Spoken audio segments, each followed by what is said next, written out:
Shri Pandyala Shaji, M Swaraj തന്നെ നിഷേധിച്ച് രംഗത്ത് വന്നു. സുരേഷ് കുറുപ്പ് ആരുടെയും പേര് പറഞ്ഞില്ലെങ്കിലും ചിന്താ ജെറോം ഇന്ന് മാധ്യമങ്ങൾക്ക് മുന്നിൽ പ്രത്യക്ഷപ്പെട്ടിട്ട് താൻ അങ്ങനെയൊന്നും പറഞ്ഞിട്ടില്ല, അങ്ങനെ ഒരു വാചകം ആരും പറഞ്ഞിട്ടില്ല എന്ന് പറയുന്നു. പിരപ്പൻകോട് മുരളിയും സുരേഷ് കുറുപ്പും വെറുതെ പറയുന്നതാണോ? അല്ല, ഇതിനകത്ത് ഒരു പ്രധാനപ്പെട്ട വിഷയം അത്തരമൊരു ചർച്ചയെ നടന്നിട്ടില്ല എന്ന് പറയുന്ന ഈ പെൺകുട്ടിക്ക് എന്ത് സ്വീകാര്യതയാണ് ഇടതുപക്ഷ രാഷ്ട്രീയ മണ്ഡലത്തിലുള്ളത് എന്നതാണ് പ്രാഥമികമായ ചോദ്യം. എന്ത് രാഷ്ട്രീയ ബലമാണ് ആ പെൺകുട്ടിക്ക് ഇടതുപക്ഷത്തിൻ്റെ പേരിൽ സംസാരിക്കാനുള്ളത്? ഒന്നുമില്ല. അതെല്ലാവർക്കും അറിയുന്നൊരു കാര്യമാണ്. രണ്ടാമത്തെ വിഷയം, സുരേഷ് കുറുപ്പ് ഞാനുമായി അടുത്ത സൗഹൃദ ബന്ധമുള്ള ഒരു സഖാവാണ്. ആ സഖാവ് മറ്റൊരു പെൺകുട്ടിയാണെന്ന് പറഞ്ഞത് അവിടെ നിൽക്കട്ടെ. അത് ആരോപണ വിധേയനായ അല്ലെങ്കിൽ പറഞ്ഞു വന്ന് പിരപ്പൻകോട് മുരളിയെ പോലുള്ള വളരെ ഉത്തരവാദിത്വമുള്ള പരിണതപ്രസ്ഥനായിരിക്കുന്ന ഒരു വളരെ ബുദ്ധിശാലിയായ സംഘാടകനായ ഒരു സമരസഖാവ്, ഒരു ഇടതര സഖാവ് പിരപ്പൻകോട് മുരളി അത് ആവർത്തിച്ചു പറഞ്ഞു. അത് പറഞ്ഞയാൾ ഇന്നയാളാണ്, അയാൾ സംസ്ഥാന സെക്രട്ടേറിയറ്റ് വരെ ഇപ്പോൾ എത്തിയിട്ടുണ്ട് എന്ന് പറയുകയും ചെയ്തു. ഇതിൽ ഞാൻ മുഖവിലക്കെടുക്കുന്ന ഒരു വിഷയം, പിരപ്പൻകോട് മുരളിയെ പോലുള്ള വളരെ ഉത്തരവാദപ്പെട്ടിരിക്കുന്ന ഒരാൾ പറഞ്ഞത് തള്ളിക്കളയുക സാധ്യമേ അല്ല.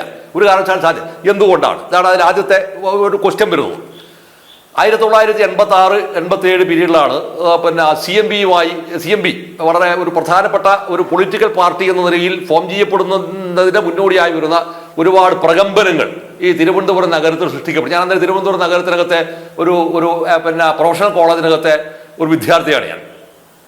ഈ ഘട്ടത്തിലാണ് പിരപ്പൻകോട് മുരളി എന്ന് പറയുന്ന പഴയ പ്രമുഖനായ നേതാവിനെ ഞാൻ നേരിൽ കാണുന്നു. ഈ ഷാജി എന്ന് പറഞ്ഞാൽ നേരിൽ കാണുന്നു. അദ്ദേഹമാണ് പിന്നീട് വളരെ പ്രസിദ്ധമായ ഒരു കവിത അദ്ദേഹം എഴുതിയിട്ടുണ്ടായിരുന്നു, കാളകൂട വിഷം എന്ന പേരിൽ.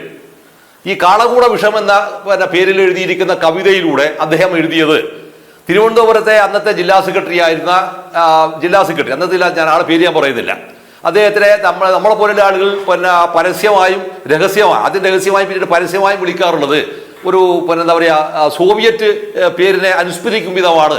ബിസ്കി എന്ന പേരുള്ള ഒരു പേര് അനുസ്മരിച്ചുകൊണ്ടാണ് ഈ പറയുന്ന ആളെ അദ്ദേഹം ഇല്ല.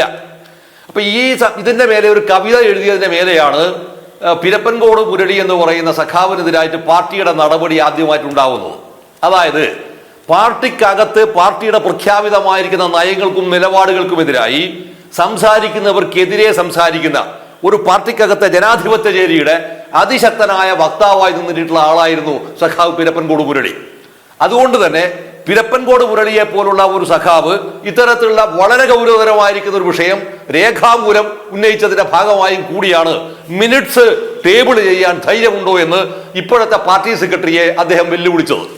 ഇവിടെയാണ് പാർട്ടി സെക്രട്ടറി ആയിരിക്കുന്ന MB ഗോവിന്ദനെ പോലുള്ള ആളുകൾ അയാൾക്ക് എന്തും പറയാമെന്നേ. അയാൾ പറയുന്ന സംഭവത്തെ ഞാൻ നേരത്തെ പറഞ്ഞിരിക്കുന്ന പെൺകുട്ടിയുടെ പ്രഖ്യാപനത്തിനോ പ്രസ്താവനക്കോ വരുന്ന ഒരു നിലവാരവുമില്ലാത്ത ഒരാളായി ഈ MB ഗോവിന്ദനെ പോലത്തെ ആൾ മാറുകയാണ്. ഈ വിഷയം എന്താണ്? എന്തുകൊണ്ട് VS-നെതിരെ പറഞ്ഞിരിക്കുന്ന വിഷയം കേരളം വീണ്ടും ചർച്ച ചെയ്യപ്പെടുന്നു എന്നുള്ളതാണ് വിഷയം. ആ വിഷയത്തെ അഡ്രസ് ചെയ്യാതെ അത്തരമൊരു സംഭവം ഉണ്ടായിട്ടില്ല. മറ്റൊരാൾ പറഞ്ഞതാരാണ്? കേരളത്തിലെ വിദ്യാഭ്യാസ വകുപ്പ് മന്ത്രി അയക്കുന്ന ശിവൻകുട്ടിയാണ്.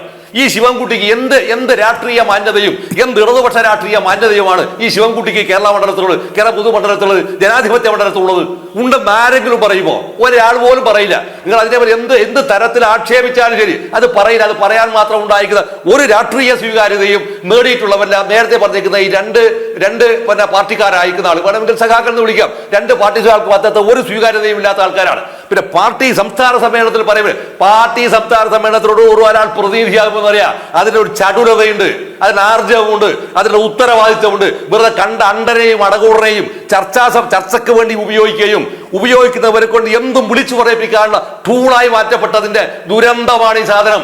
പാർട്ടി സമ്മേളനത്തിൽ ഉത്തരവാദപ്പെട്ട ഒരു പാർട്ടിയുടെ സംസ്ഥാന സമ്മേളനത്തിനകത്ത് ചർച്ചയിൽ നിങ്ങൾ പ്രതിനിധിയായി പങ്കെടുക്കുക അർത്ഥം എന്താണ്? ആ പാർട്ടിയുടെ സമഗ്രമായ സംഭവത്തിന്റെ വിലയിരുത്തലാണ്. നിങ്ങൾ ഏത് ഘടകത്തെയാണോ പ്രതിനിധീകരിക്കുന്നത് ആ ഘടകത്തിന്റെ പൊതു അഭിപ്രായത്തിന്റെ ഭാഗമായി വേണം അതിനകത്തൊരു ചർച്ചയിൽ പങ്കെടുക്കാൻ. അല്ല നിങ്ങൾക്ക് വായിച്ചു വിളിച്ചു പറയാൻ കഴിയില്ല. അപ്പൊ അങ്ങനെ പറയുന്ന ഒരവസ്ഥ അവിടെ ഉണ്ടായി എന്ന് പറഞ്ഞ അർത്ഥം എന്താണ്? ഇത് അന്നത്തെ ഒരു പ്രത്യേകമായിരിക്കുന്ന ഒരു വിഭാഗത്തിന്റെ ഒരു ഗ്രൂപ്പിന്റെ ഭാഗമായി VS-നെ താറടിച്ച് കാണിക്കാൻ മാത്രമുള്ള ബോധപൂർവമായ ശ്രമത്തിന്റെ ഭാഗമായി ഉണ്ടാക്കിയിരിക്കുന്ന ഗൂഢാലോചനയായിരുന്നു വാസ്തവത്തിൽ ഈ രണ്ട് പ്രസ്താവനകളും. അതുകൊണ്ട് തന്നെ ഈ രണ്ടുപേർ നടത്തിയിരിക്കുന്ന പ്രസ്താവന ശരിക്ക് VS എന്ന് പറയുന്ന ഒരു സമരസൂര്യനെ, VS എന്ന് പറഞ്ഞൊരു പോരാളിയെ നിഷ്കാസനം ചെയ്യാനുള്ള ബോധപൂർവമായ രാഷ്ട്രീയ പ്രവർത്തനത്തിന്റെ അജണ്ടയുടെ ആദ്യപടിയായിരുന്നു വാസ്തവത്തിൽ ഈ പ്രസ്താവന. ഞാൻ അങ്ങയിലേക്ക് തിരിച്ചെത്താം.